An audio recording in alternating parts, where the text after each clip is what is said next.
కర్నూలు జిల్లాలో పాత కక్షలు భగ్గుమన్నాయి. ఎమ్మునూరు మండలం కందనాతిలో ఇవాళ ఇద్దరును అత్యంత కిరాతకంగా గొడ్డళ్లతోనూ గడ్డపారలతోనూ కత్తులతో దాడి చేసి దారుణంగా హత్య చేసినటువంటి ఘటన వెలుగులోకి వచ్చింది. దీనికి ప్రధానమైనటువంటి కారణం 2023 ఫిబ్రవరి 24వ తేదీన పొలం తగాదాలో వచ్చినటువంటి ఘర్షణ కాస్త ఇద్దరిని మట్టుబెట్టింది.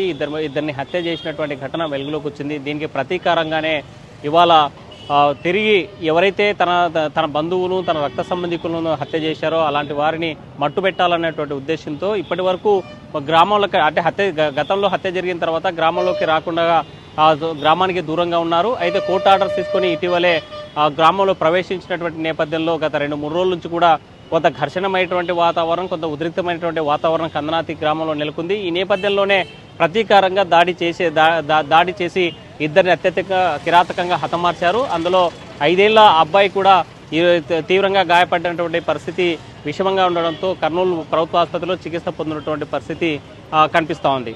అయితే ఫ్యాక్షన్ హత్యలు, ప్రతీకార దాడులకి కుటుంబాలు బలి అవుతున్నాయంటే ఇలాంటి ఘటనలే కారణం. దీనికి ప్రధానంగా రెవెన్యూ సంబంధించినటువంటి సమస్యలే ప్రధాన కారణంగా నిలుస్తున్నాయి రాయలసీమ జిల్లాలో.